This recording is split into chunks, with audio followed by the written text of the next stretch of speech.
தமிழகத்துல நிறைய இடத்துல சிவன் கோவில்கள் இருக்கு. ஏகப்பட்ட சிவன் கோவில்ல நாயன்மார்கள் பாட்டெல்லாம் பாடியிருக்காங்க. அண்ணாமலையார் கோவிலா இருக்கட்டும், தில்லை நடராஜர் கோவிலா இருக்கட்டும், இங்கெல்லாம் தேவாரம் பாடியிருக்காங்க. தேவாரம் அப்படின்றது சிவபெருமானை நினைச்சு பாடப்பட்ட ஒரு தொகுப்பு. அது யார் பாடியிருக்காங்க அப்படின்னா, சைவ பெரியோர்கள்னு சொல்லப்படுற ஞானசம்பந்தர், அப்பர், சுந்தரர், மாணிக்கவாசகர் இவங்கெல்லாம் பாடியிருக்காங்க. ஸோ வட இந்தியாவில் தேவாரம் பாடப்பட்ட தலங்கள் ஏதாச்சும் இருக்கான்னு கேட்டோன்னா இருக்கு.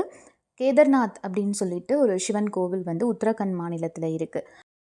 வடகையிலை வணங்கி பாடி செங்கமல மலர்வாவி திருக்கேதாரம் தொழுது அப்படின்னு நாவுக்கரசர் கேதாரத்தை பற்றி பாடியிருக்காரு. இந்த கேதாரத்துக்கு பின்னாடி இருக்கிற வரலாறு, புராண கதைகள் தான் இந்த வீடியோவில் பார்க்க போகிறோம். வீடியோக்குள்ளே போகிறதுக்கு முன்னாடி சேனலை சப்ஸ்கிரைப் பண்ணிக்கோங்க. நோட்டிஃபிகேஷன் வரணுன்னா பெல் ஐக்கானையும் கிளிக் பண்ணிக்கோங்க. கேதார்நாத் கோவில் எங்கே இருக்குதுன்னு பார்த்தோன்னா உத்தரகண்ட் மாநிலத்தில் ருத்ரபிரயாக் அப்படின்ற ஒரு மாவட்டத்தில் இருக்குது. கங்கையுடைய துணை ஆறான மந்தாங்கினி அப்படின்ற ஒரு ஆறு பக்கத்தில் தான் இந்த கோவில் அமைஞ்சிருக்கு. ஹிமாலயன் மலைத்தொடரில் ஷிவாலிக் அப்படின்ற ஒரு ரேஞ்சில் இந்த கோவில் இருக்குதுன்னு சொல்கிறாங்க. இந்த கோவில் 6 மாதங்கள் தான் திறந்திருக்குன்னு சொல்கிறாங்க. ஏன் அப்படின்னு பார்த்தோன்னா கடுமையான வானிலை தான் காரணம். ஆனால் இதுக்கு பின்னாடி இருக்கிற ஆன்மீக காரணம் என்ன அப்படின்னா, இந்த மூடி இருக்கிற 6 மாதங்கள் தேவர்கள் வழிபடுவாங்க அப்படின்னு சொல்கிறாங்க. இந்த கோவிலில் இருக்கிற சிவபெருமான் கேதாரீஸ்வரர் இல்லைனா கேதார்நாத் அப்படின்னு சொல்லிட்டு அழைக்கப்படுறாரு.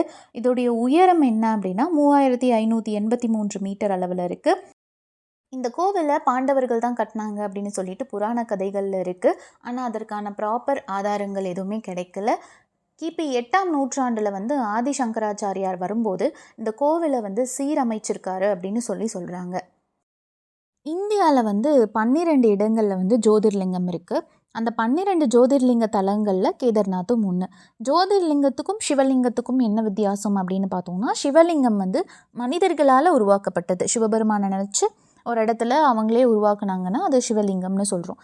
ஜோதிர்லிங்கம் அப்படின்றது சிவபெருமானுடைய ஒளியால் தானாக உருவானது தான் ஜோதிர்லிங்கம்.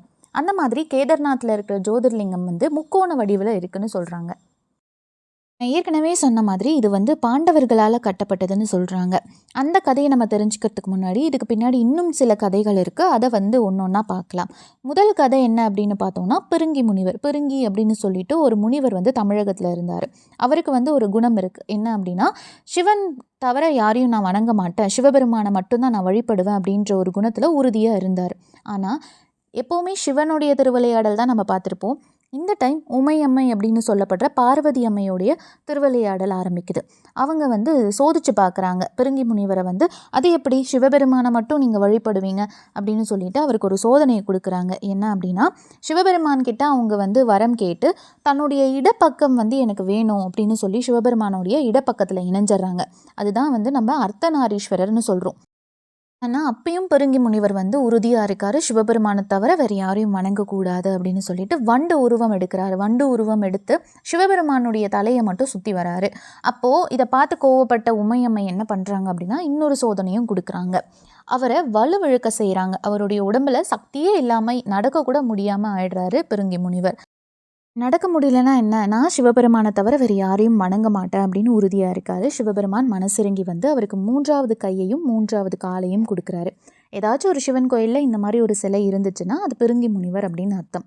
சிவபெருமான் பிருங்கி முனிவரை கூப்பிட்டு என்ன சொல்கிறாருன்னா, ஏதோ ஒரு மலையில் போய் நீங்கள் தவம் இருங்க அப்படின்னு சொல்லிட்டு மறைஞ்சிடுறாரு. அப்போது ஒரு மலையில் போய் சிவபெருமானை நினச்சி பிருங்கி முனிவர் தவம் இருக்கார். முன்காலத்தில் அந்த மலையை பிருங்கி மலை அப்படின்னு சொன்னாங்க. இப்போ பரங்கி மலைன்னு சொல்கிறாங்க. சென்னையுடைய தெற்கு பகுதியில் இருக்குது. அந்த இடத்துலையும் ஒரு சிவன் கோவில் இருக்குது. அதில் சிவபெருமான் நந்தி வடிவில் பிருங்கி முனிவருக்கு காட்சி தந்தாருன்னு சொல்கிறாங்க.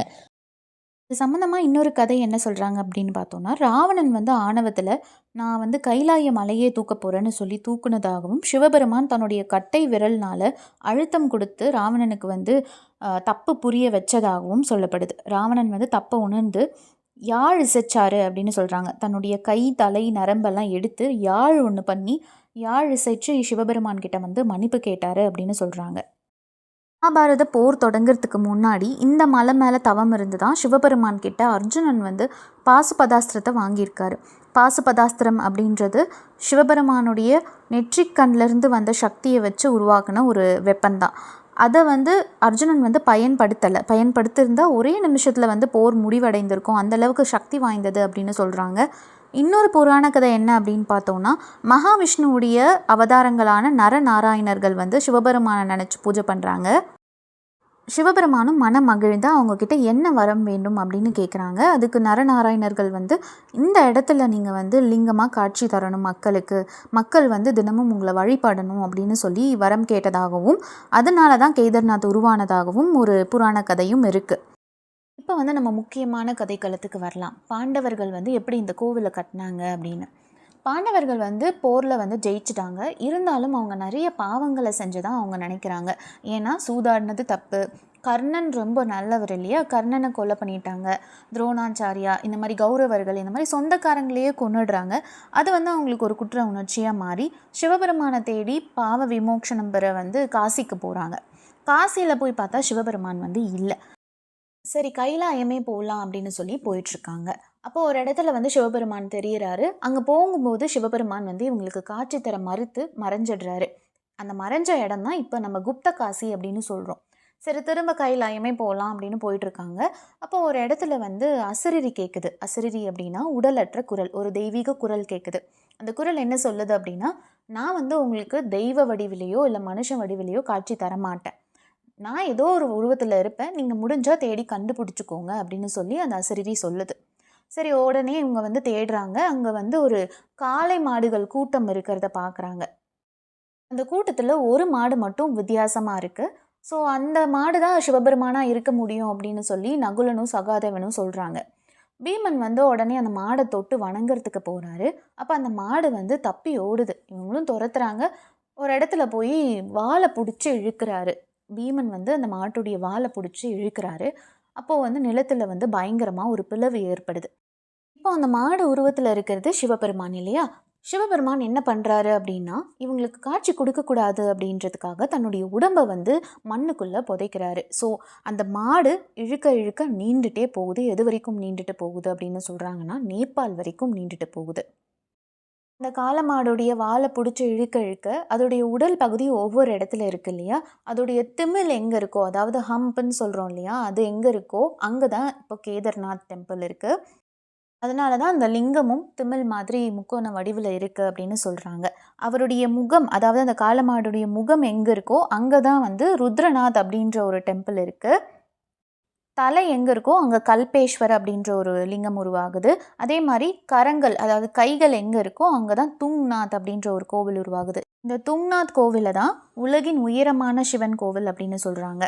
அதே மாதிரி அந்த சிவபெருமானுடைய உடம்பு பகுதி எங்கே இருக்கோ அங்கே வந்து மத்திய மகேஸ்வரர் அப்படின்னு சொல்லி ஒரு கோவில் இருக்குது.